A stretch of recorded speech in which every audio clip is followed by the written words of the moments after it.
Hi, I'm Mary Greendale, and welcome to our annual series of interviews of candidates for local offices. The town election is May 24th. We have contests for Select Board, Finance Committee, Planning Board, and School Committee. I am interviewing all these candidates. I have prepared questions specific to each board or committee. Each candidate will respond to the same questions for that office. This allows voters the chance to compare the candidates' approaches and thinking according to the issue. These videos will run a maximum of 25 minutes and will be available on HCAT's website, on HCAT's YouTube channel, on our Facebook page. So let's get started.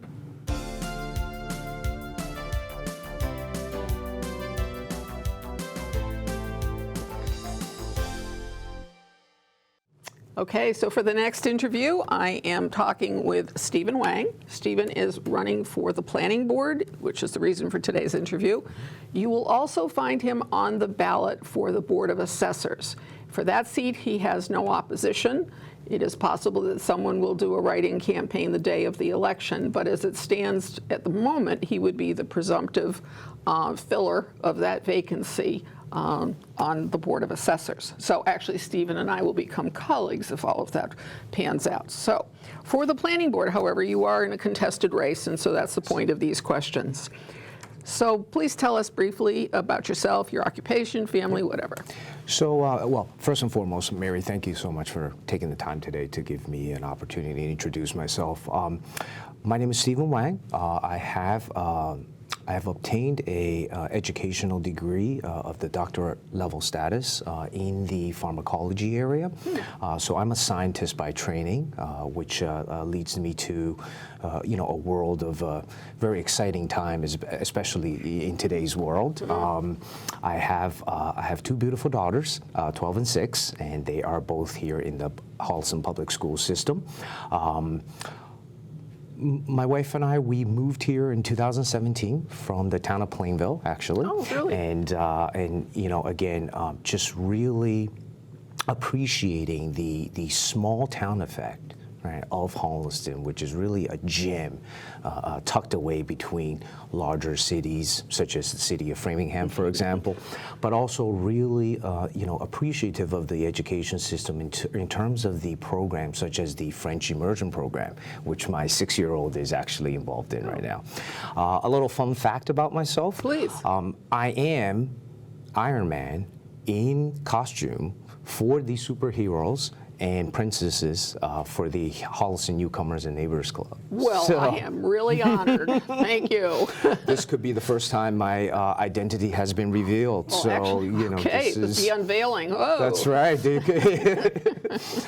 All right. Yeah. So why did you choose to run for the Planning Board? Well, so this choice has really been, something that was not foreseen from my part. When we had moved here through a new development, there were quite a lot of interesting projects that were happening within the community over there at the Constitution Village and the Highlands Village. During this period of time, over the 4 or 5 years that we've been here, we've seen a lot of construction, a lot of very large projects that were happening, and we were notified of a particular instance where a lot of our friends and neighbors were very concerned about, in terms of the project that they had coined from the developer as a dark sky initiative, whereby essentially this was being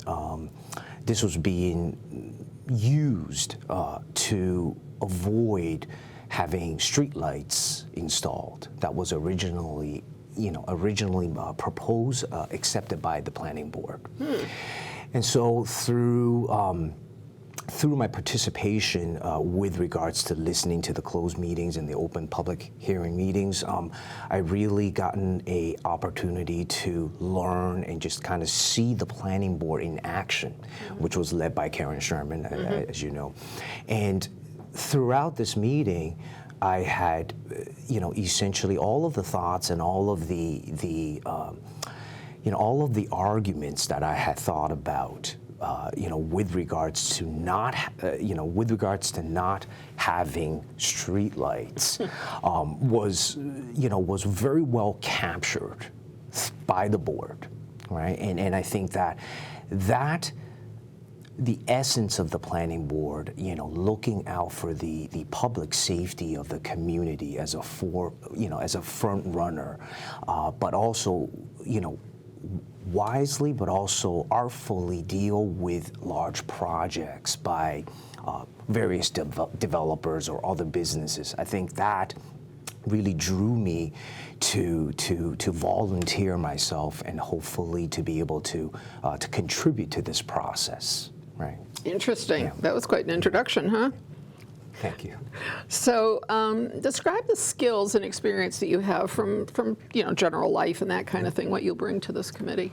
Well, so I think that, through my educational training, I think that I have been more formalized in terms of training to look at a project or a task or any type of an event in an unbiased fashion. Right? As I had just previously mentioned with regards to the development there is a need to weigh in the pros and cons of every project, right? And every project, every proposal made to the planning board, there comes a lot of consequences that one could not foresee. And I think that the unbiased nature, right, to be able to look at things diligently, but also to look at things and weighing out the proper pros and cons of each proposal, I think that would really aid in our, not only for the planning board, but overall for the town, as we can see so many evolution changes with respect to how we do business, how we take our kids to school, how we shop for our groceries and every other needs in life, especially over the last couple of years. And these considerations and the ever-evolving changes in our society and how we live our lives day to day, I think this is, there are going to be a lot more projects, there are going to be a lot more proposals, and I think to be able to kind of lend that critical eye and weighing out unbiased, right, from a very objective, unbiased pros and cons approach, I think that'll really help us gauge what should go ahead in this town and what should not be. Okay. So what do you think are the two biggest issues facing us, the planning board in particular, but over the next 3 years? That would be the term. For you, it should be 5 years because it's a 5-year term. And what would you propose to address those? Yeah, I think, Mary, in my previous comment, I think that, the way we do business, the way commerce has evolved, the way that we, shop and live our day-to-day lives, I think that model has changed quite a lot. So I see one of the key changes or concerns, if you will, over the next couple of years will really be how the logistical and the infrastructure of our town can handle, right, some of the ways that we shop. For example, Amazon. Right, and how how the infrastructure can hold this, but also understanding the impact of that with local businesses that require pedestrians, right, that require local engagement, the support of our our residents. That's something I think that needs to be carefully thought of, right, as we evolve in our way of doing business, if you will, and shopping and day-to-day activities. I think the second issue that we've seen, and I think this goes beyond Holliston, but in terms of more of a worldwide issue, is the atmosphere, the ecosystem, all of the agricultural interests that we have in Holliston, and the ever ever impactful environmental changes. I think that's all kind of linked to my first point, whereby I think, more traffic, more congestion, right? All of those things kind of play into each other. And I think those two are going to be at the front and center as we continue our path, because quite frankly, I don't see how that business model of the delivery model, if you will, I don't think that's going to reside anytime soon, right? And of course, with that being said, the use of cars, for example, the Odessa project, all of those things are going to come to a forefront, and if not, they're going to accelerate at an even faster pace, right? So I think those are two very big topics. Big, yeah, to big, expect definitely. In a couple of years. So the next one is about the planning department itself, and that is, if money were no object, and God knows we know it's always an object, but how would you design that perfect Holliston planning department? What staff and services would be there? I think that some of the key, in an ideal world, right, whereby logistics, finances are not of an issue. I think two areas are very important to improve on, and perhaps formalizing, but also expanding would be the subcommittee capacity. Right, as you're all too well aware, we often form subcommittees based on special projects, special proposals, special interests. I think that to be able to kind of formalize and also increase the capacity of a subcommittee, and encouraging the second point, which is more of these informal meetings prior to a proposal initiation and an informal submission of a proposal. I think that both of those avenues will give us greater efficiency in how we tackle, how we evaluate, and how we process different proposals. And again, helping with the bandwidth of what we expect to be increased proposals. Yeah. Do you, and I'm looking at this from the staff perspective, do you think would there be any staff changes that you would look? I think there should be increases in staff, given that given what we anticipate in terms of the additional projects and potential developers, as well as businesses which are more large scale than the family, small business models. So I think that there would, if there were a more formalized subcommittee, right, then of course that would require more help, and again, triaging through the proposals to make that a better and efficient process, both on the part of the planning board as well as the applicants themselves. And just a word of advice, the open meeting law really, really slows down all opportunity to talk. It really does.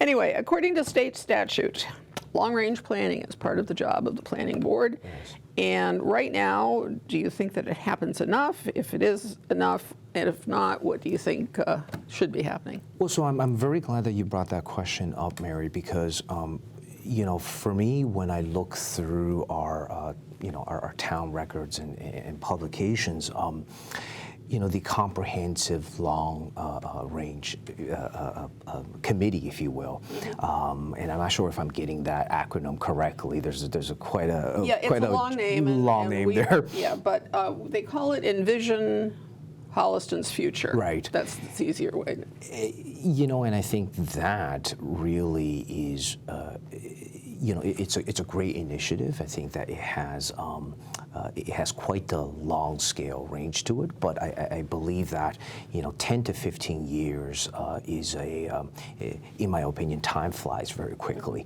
and I think that we ought to be doing more to think about 3 to 5 years down the road, right? And so for me, I think the answer will be, we would need additional resources. I think we need additional thought, right? And really to kind of tackle this from multiple facets, which again, it is in the works, right? I mean, you have your agricultural protection, you have your natural resource preservation, but as well as, from a perspective of housing, right? Given what we've seen in terms of the real estate market and how things are evolving, I think that there needs to be a call to action, if you will, right? Because I think 3 to 5 years down the road, it's more critical, and I think something needs to be in place before the 10 to 15 years hits us. I think this is,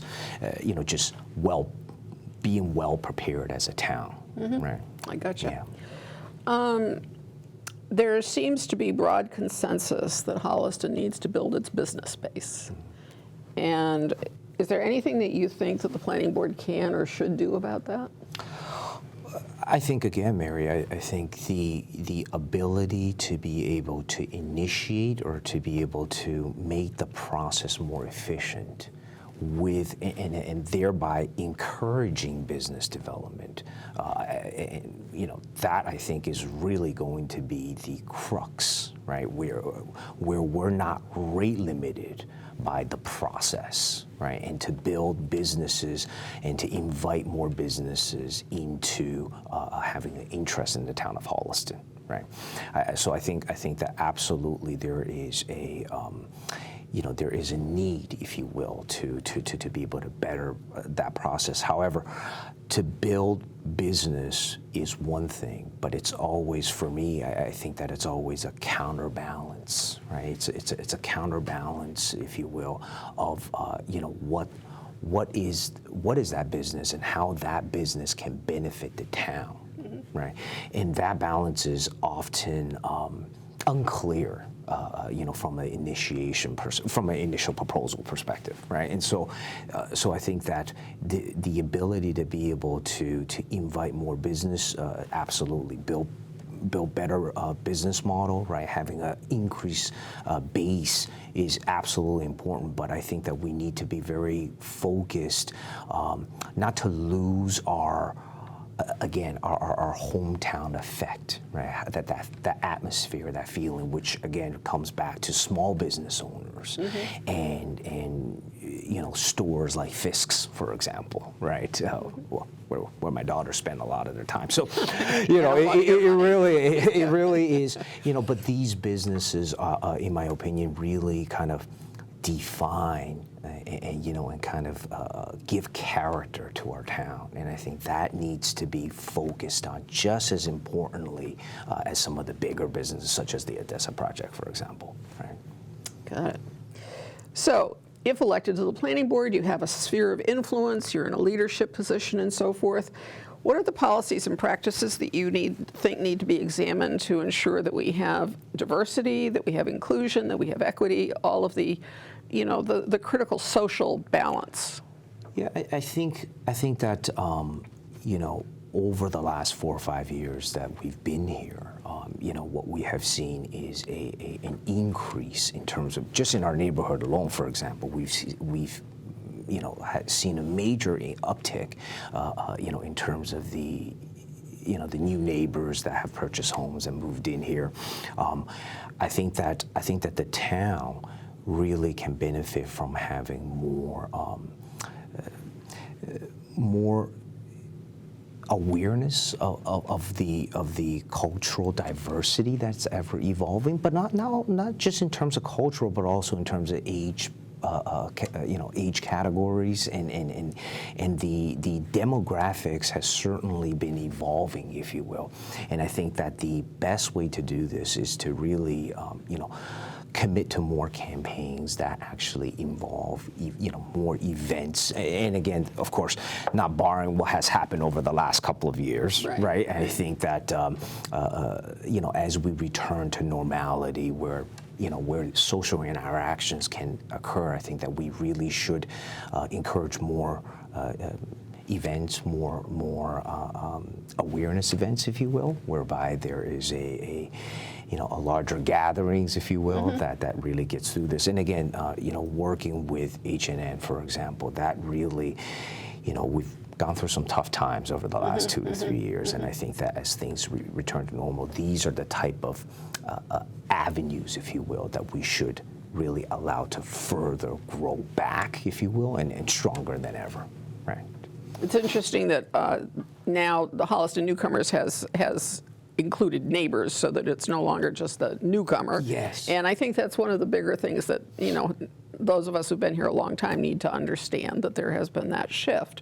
And I think you're right, that, you know, it would be well suited to be able to take the lead on some of these kinds of events and activities. So anyway, we come down to the final 2 minutes, and you get to do your pitch for why folks should be voting for you for planning board. Yeah, Mary, I think that, you know, for me, I think the key here is to be able to contribute, right? First and foremost, I think that